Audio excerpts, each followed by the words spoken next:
YouTube serüvenimde tamamlayamadığım hep bir eksik parça vardı. Ama işte bugün bu video ile birlikte o parça tamamlanıyor. Bu işe başlarken kendimce büyük bir hedef koymuştum. Her ay bir video hazırlayıp yılı 12 video ile kapatmayı düşünüyordum. Ama işler her zaman planladığın gibi gitmiyor.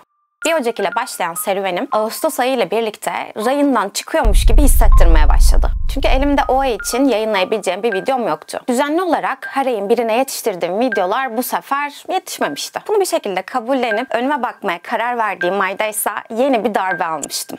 Saatler 00.14'ü, takvimler de Eylül ayının ikisini gösterdiğinde nihayet videom YouTube'da yayınlanmıştı. Ama her şey için çok mu geçti? Ya sadece bu kadar küçük bir gecikme yüzünden yarıda kalırsa? Sorumluluklarımdan aniden vazgeçmek için yaşayacağım olay bu muydu? Ama bugün bu ve geriye kalan tüm korkularımın ne kadar gereksiz olduğuna birlikte şahit olacağız. Çünkü bu video ile birlikte 2024 yılını tam da hedeflediğim gibi 12 videoyla kapatabiliyorum. Ve tabii birazcık daha yaptığım bu şeyden dolayı gurur duyuyorum. Şimdi diğer kalan korkular, başarılar, hayal kırıklıkları ve beklenmeyen sürprizlerle dolu bir yılımın özetini seninle paylaşmak istiyorum. O yüzden lafı daha fazla uzatmadan hadi başlayalım.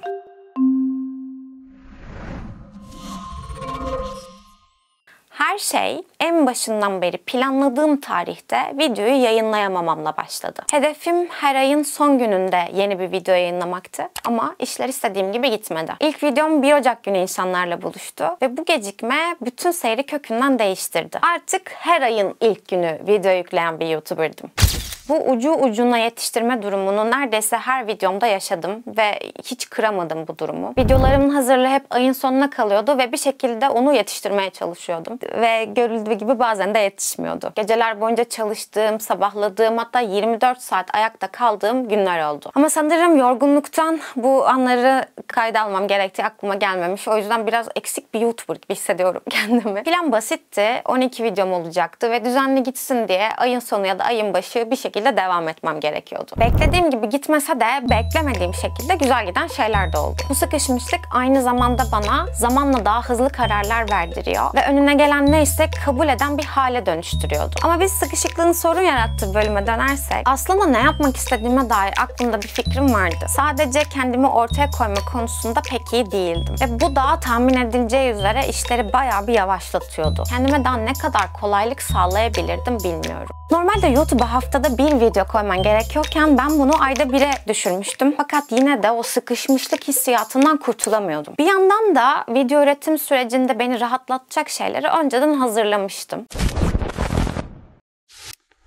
Mesela yine kendime 12 videom için yapabileceğim video başlıkları, fikirler de listelemiştim. Fakat bu listeye uyamadım hiç. Ben de akışına bıraktım. Onun yerine kafamı uzun zamandır kurcalayan ya da o vakitler aklımda çok olan şeyleri anlatmaya çalıştım sana.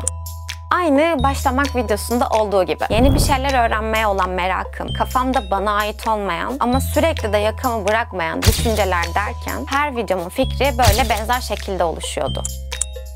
Aslında nasıl başlayacağım bilmiyordum ama böyle bir şekilde devam etti. Geriye dönüp videoları üretme süreme baktığımda bir videonun ortalama bir haftada bitmesi beklenebilir bir şeydi. Ama hali hazırda işler, akmaya devam eden bir hayat, sevdiklerin derken tam olarak hesapladığın gibi yürümüyor. Ben de zaten bu garanticilikle ayda bir video yapmak istemiştim. Bu uzun aralıklara rağmen yaratıcı sürecimin en zorlayıcı kısmı fikir aşaması oluyordu. Bazen o tıkanıklık işi bırakmayı bile düşündürdü.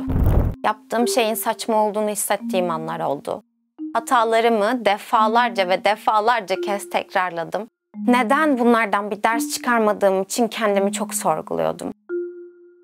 İnsan aslında böyle süreçlerde bir gelişim bekliyor. Gözle görülür bir değişim bekliyor. Son videomu ayın 2'sinde yükleyeceğimi düşünmüyordum mesela. Artık bu zamana kadar düzelir diye bekliyordum. Birkaç dakikalık da değil. Neredeyse saatleri bulan bir süre sonunda yayınlayabilmiştim. Ama bu sefer içim birazcık daha rahattı. çıktı. Çünkü hedeflediğim 1000 aboneye yılın sonuna gelmeden ulaşabilmiştim. Yine de her hazırlık sürecinde kendime aynı şeyleri soruyordum. Bu gerçekten benim fikrim mi? Ben bunu yapmak istiyor muyum? Sürekli böyle kafamın içinde yaşadığım zamanlar geçirdim. Bu da işleri durdurmama, bekletmeme ve ertelememe sebep oldu. İnsanların izlerken ne düşüneceğini fazlasıyla önemsiyorum. Küçük bir kitleye sesleniyor bile olsam kendimi açmak, kim olduğumu göstermek biraz korkutucu geliyordu. Kolektif olma bilincimiz sayesinde de güven duygusunu yıldan yıla demek olmaz ki ya. Giderek değil, tam giderek.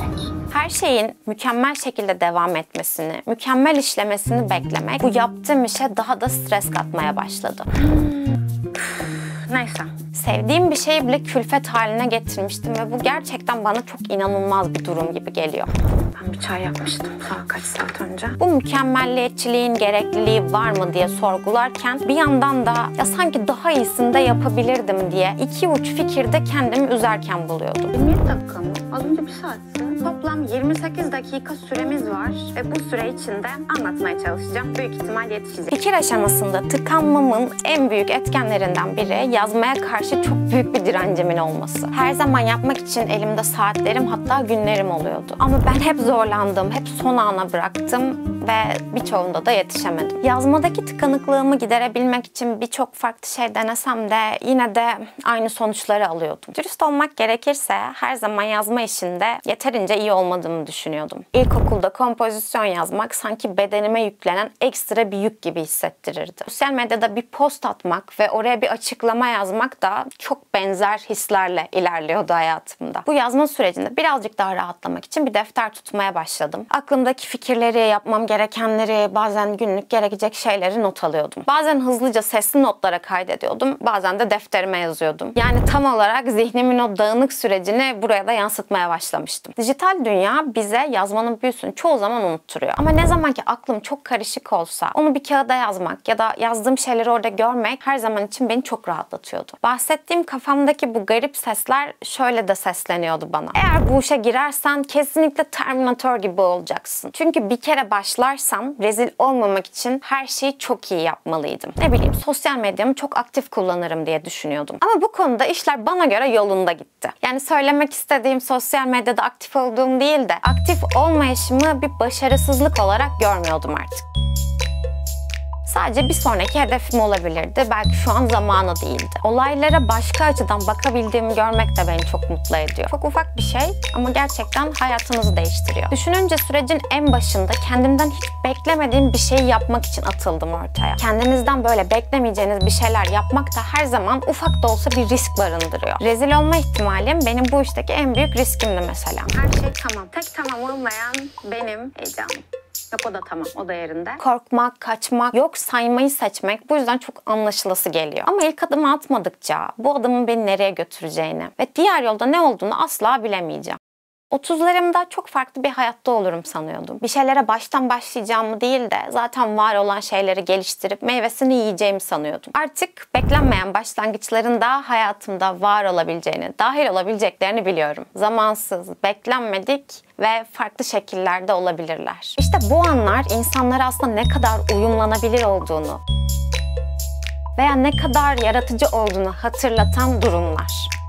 İlk videomun sonunda da bahsettiğim gibi bu sürecin, bu yolculuğun nereye gideceğini, daha ne kadar devam edeceğini bilmiyorum. Ama bu yılki koyduğum hedeflerimi tamamlamış oldum bir şekilde. Kendimi ve fikirlerimi insanlara göstermek için farklı yollar ararken buldum. Tanıdıklarıma belli etmeden videolarım hakkında sohbetler yaptım. Sokakta insanları sırf video fikirlerim üstünden gözlemledim ve bir şeye dikkat ettiğinde karşına ne kadar hızlı çıktığını fark ettim. En önemlisi bir şeyler üreten tarafımı ne kadar sevdiğimle tekrar tanıştım. En çok korktuklarımın belki de en büyük tutkum olabileceğini de gördüm. Hatalarımdan ders çıkaramamamdan öğrendim. Yani ben eksik parçamın bu 12. video olduğunu sanıyordum. Fakat baktığımda bir yıl boyunca ne kadar çok eksik parçamı tamamladığımı şimdi daha iyi anlıyorum. Yarın değil, bugün başla inancıyla çıkmıştım buna. Yolda yer yer bu fikre, bu inanca tutunamadığım da oldu. Belki de hedeflediğim şeylerin yarısını gerçekleştirdim. Eksik parçamı bazen bir yamayla, bazen de uzun uğraşlar sonunda kapayabildim. Bu eksik parça seni beklemediğin hedeflere de götürebiliyor. Bu 1 yıllık sürede beni desteklediğin için teşekkür ederim. Eğer kanalımda yeniysen ve videoyu beğendiysen abone olarak da destek verebilirsin. Bu yıl hedeflediğin, gözüne riskli gelen ama bu riske değer dediğin o şey ne? Paylaşırsan yorumlarda merakla okuyor olacağım. Yeni yılda yeni serüvenlerle ve yeni mücadelelerle görüşmek üzere.